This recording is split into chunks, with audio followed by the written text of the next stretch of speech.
આપ સર્વોને હેતપૂર્વક જય શ્રી સ્વામિનારાયણ। આજની સત્સંગ કથા વાર્તા નિજ મંદિર સાવરકુંડલા। આજની સત્સંગ કથા વાર્તામાં આપને શ્રી એકાદશી મહાત્મ્યની કથા સાંભળશું। યુધિષ્ઠિર રાજા પૂછવા લાગ્યા કે હે કૃષ્ણ, નહીં માપી શકાય એવા મનવાળા જગતના પતિ અને હે આદિ દેવ કૃષ્ણ, સ્વેદજ એટલે પરસેવાથી થનારા પ્રાણીઓ, અંડજ એટલે ઈંડામાંથી થનારા પ્રાણીઓ, ઉદ્ભીજ એટલે પૃથ્વી ફોડીને બહાર નીકળનારા વૃક્ષાદિક સજીવો, તથા જરાયુજ એટલે પોરની અંદર વીંટાયેલા પ્રાણીઓ છે। તે સર્વ પ્રાણીઓને સારું કરનારા, વિરુદ્ધ કરનારા, પાળનારા અને ક્ષય કરનારા તમોએ પોષ માસના કૃષ્ણ પક્ષની શતીલા નામની એકાદશી તો મને કહી, પરંતુ માઘ એટલે મહા મહિનાની શુક્લ પક્ષની એકાદશી પ્રસન્નતાથી કહો। માઘ મહિનાની શુક્લ પક્ષની એકાદશીનું શું નામ છે, તેનો કેવો વિધિ છે અને તે દિવસે કયા દેવતાનું પૂજન કરવું તે મને કહો। ત્યારે ભગવાન શ્રી કૃષ્ણ બોલ્યા કે હે રાજાઓમાં મુખ્ય યુધિષ્ઠિર રાજા, હવે હું તમને માઘ મહિનાના શુક્લ પક્ષને વિશે જે એકાદશી થાય છે તે એકાદશી કહું છું તે સાંભળો। એ માઘ માસના શુક્લ પક્ષને વિશે પ્રખ્યાત, સર્વ પાપોને હરનારી, ઉત્તમ, પવિત્ર, પાપનો નાશ કરનારી, કામનાઓને પૂરનારી, મનુષ્યોને મોક્ષ દેનારી, બ્રહ્મ હત્યાને મટાડનારી ને પિશાચપણાને ટાળનારી જયા નામે પ્રખ્યાત એકાદશી છે। આ એકાદશીનું વ્રત કરવાથી નક્કી લોકો પ્રેતપણાને પામતા નથી, અર્થાત મોક્ષને પામે છે। આ એકાદશીથી કોઈ પણ એકાદશી અતિ શ્રેષ્ઠ, પાપને હરનાર અને મોક્ષને દેનાર નથી। આ જ કારણથી હે યુધિષ્ઠિર રાજા, આ એકાદશી મનુષ્યોએ પ્રયત્નથી કરવી। હે રાજાઓમાં શ્રેષ્ઠ યુધિષ્ઠિર રાજા, હું તમને આ એકાદશીની સુંદર એવી પુરાણમાં કહેલી કથા કહું છું તે સાંભળો। મેં આ એકાદશીનો મહિમા પદ્મ પુરાણની અંદર કહેલો છે। એક દહાડો સ્વર્ગ લોકની અંદર ઇન્દ્ર રાજ્ય કરતો હતો।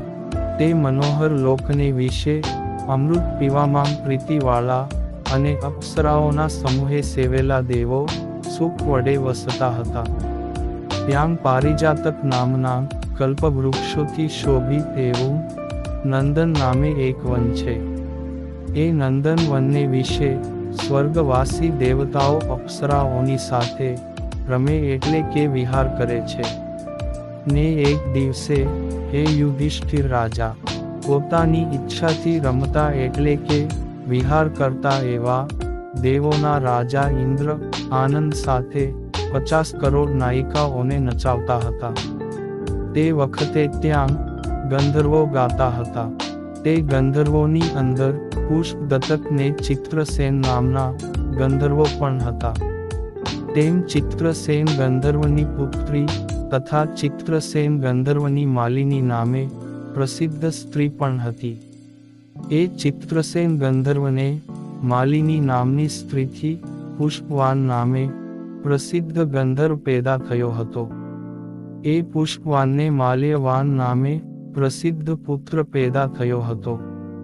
તે માલ્યવાનને વિશે પુષ્પવતી નામની ગાંધર્વી અતિ મોહ પામી ગઈ અને કામદેવના તીક્ષ્ણ બાણોથી અંગો અંગમાં વિંધાઈ ગઈ।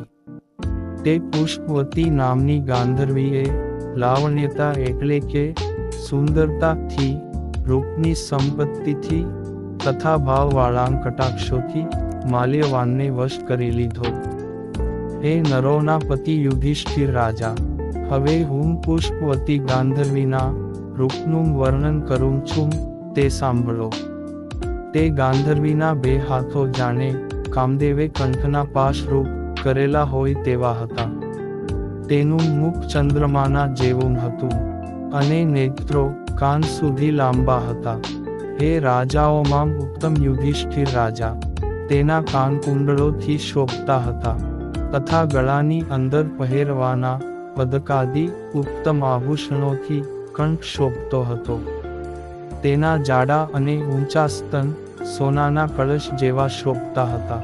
તેનું પેટ અતિ પાતળું હતું ને તેનો મધ્ય ભાગ એટલે કમર મુઠ્ઠીમાં આવી જાય એવી પાતળી હતી. તેનો કટી પશ્ચાત એટલે કે કેડની પાછળનો ભાગ પહોળો હતો.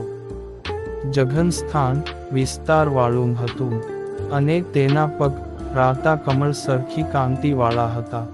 એ રીતે શોભાયમાન એવી પુષ્પવતી ગાંધર્વી વડે માલ્યવાન પણ મોહિત થઈ ગયો.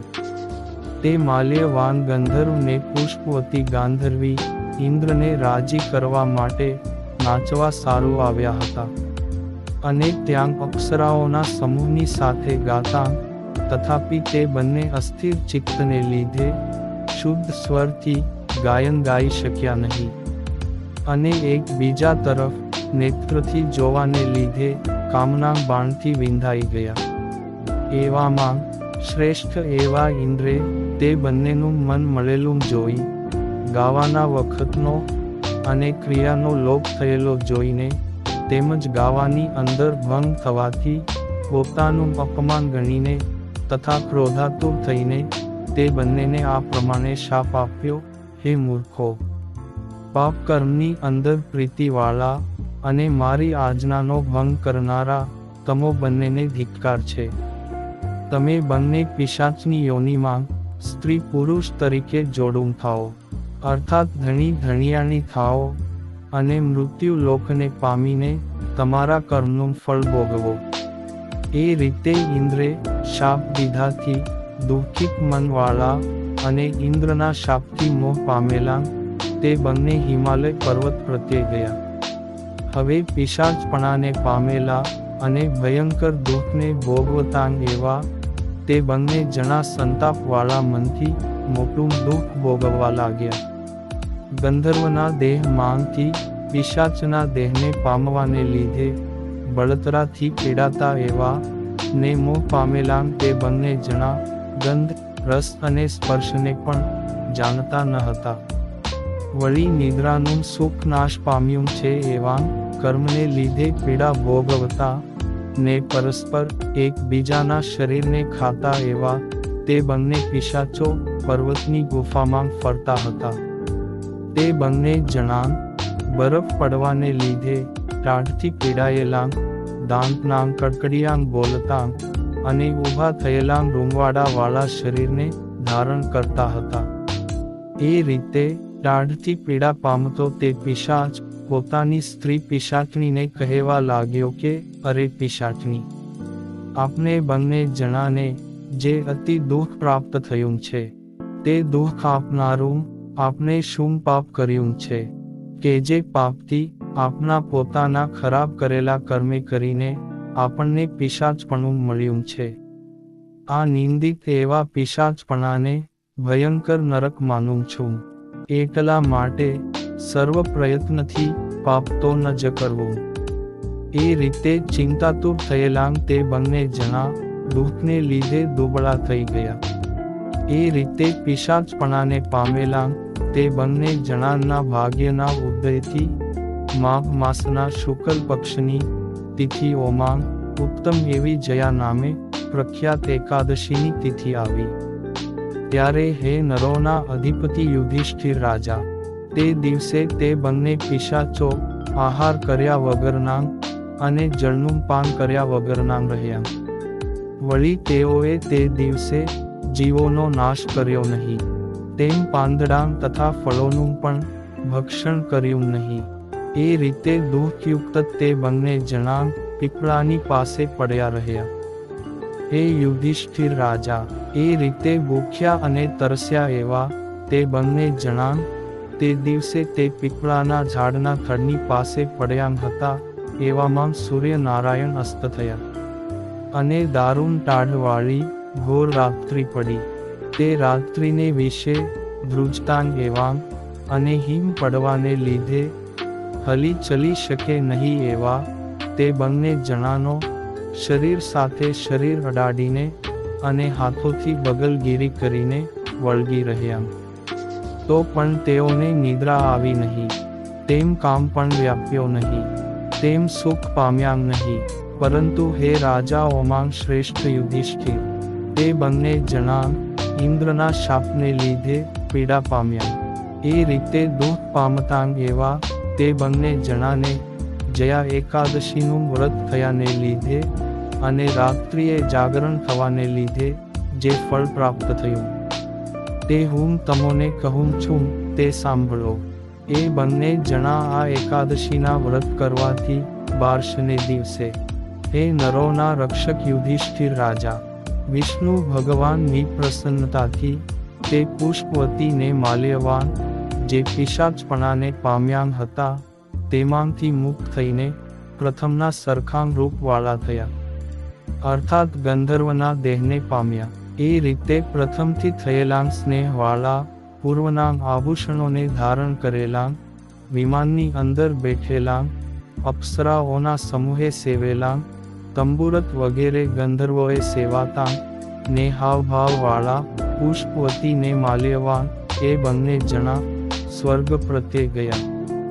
અને તેઓએ દેવોના રાજા ઇન્દ્રની આગળ જઈને આનંદથી પ્રણામ કર્યા. એ રીતે બંને જણાને પ્રણામ કરતાં જોવાથી ઇન્દ્ર રાજા વિસ્મય પામીને બોલ્યા. પછી ઇન્દ્ર બોલ્યા કે અરે પુષ્પવતી અને માલ્યવાન, તમારા બંનેનું પિશાચપણું કયા પુણ્યને લીધે નાશ પામ્યું, ને તમો બંનેને કયા દેવે પિશાચપણા માંથી મુક્ત કર્યા. ત્યારે માલ્યવાન કહેવા લાગ્યો કે હે સ્વામી, વસુદેવના પુત્ર એવા શ્રીકૃષ્ણ ભગવાનની પ્રસન્નતાથી જયા એકાદશીના ઉત્તમ વ્રતથી ને જેમ સત્ય હોય તેવી રીતે ભગવાનની ભક્તિ કરવાના પ્રભાવથી અમારું પિશાચપણું નાશ પામ્યું. આવી રીતનું માલ્યવાનનું બોલવું સાંભળીને દેવોના રાજા ઇન્દ્ર બોલ્યા કે હે માલ્યવાન, હવેથી તમો બંને પવિત્ર, પાવન ને મારે પણ વંદન કરવા યોગ્ય થયા. કેમ કે હરિવાસર એવી એકાદશીને કરનારા તથા વિષ્ણુની ભક્તિમાં તત્પર છો. જેઓ વિષ્ણુ ભગવાનની ભક્તિમાં પ્રીતિવાળા ને શિવની ભક્તિમાં પ્રીતિવાળા છે, તેઓ અમારે સર્વ પૂજવા યોગ્ય ને વંદન કરવા લાયક છે, એમાં કંઈ પણ સંશય નથી.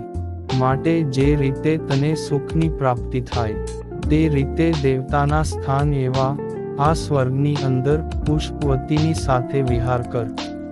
એ કારણથી હે રાજાઓના ઇન્દ્ર યુધિષ્ઠિર, જયા એ નામથી પ્રસિદ્ધ એવો જે આ હરિ ભગવાનનો દિવસ છે તે બ્રહ્મ હત્યાનો નાશ કરનાર છે, માટે તારે તે અવશ્ય કરવો. હે નરોના પાળનાર યુધિષ્ઠિર રાજા, જયાનું વ્રત કર્યું છે તેને સર્વ પ્રકારના દાનો દીધાં છે, યજ્ઞો કર્યા છે ને તે સર્વ તીર્થોમાં સારી રીતે નાહ્યો પણ છે.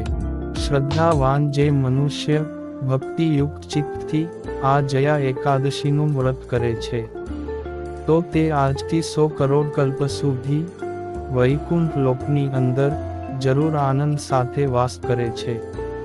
હે ધર્મરાજા, આ જયા એકાદશીનો પાઠ કરવાથી ને સાંભળવાથી અગ્નિષ્ટોમ નામના યજ્ઞના ફળને પામે છે, એમાં કંઈ સંશય નથી. એ પ્રમાણે શ્રી પદ્મ પુરાણને વિશે શ્રી કૃષ્ણ યુધિષ્ઠિરના સંવાદ રૂપે માઘ માસના શુક્લ પક્ષની જયા એકાદશી મહાત્મ્ય સંપૂર્ણ. અને હવે પછીની કથા વાર્તા આપને આગળના ભાગમાં સાંભળશું. અત્યારે આપ સર્વોને ભાવથી જય શ્રી સ્વામિનારાયણ.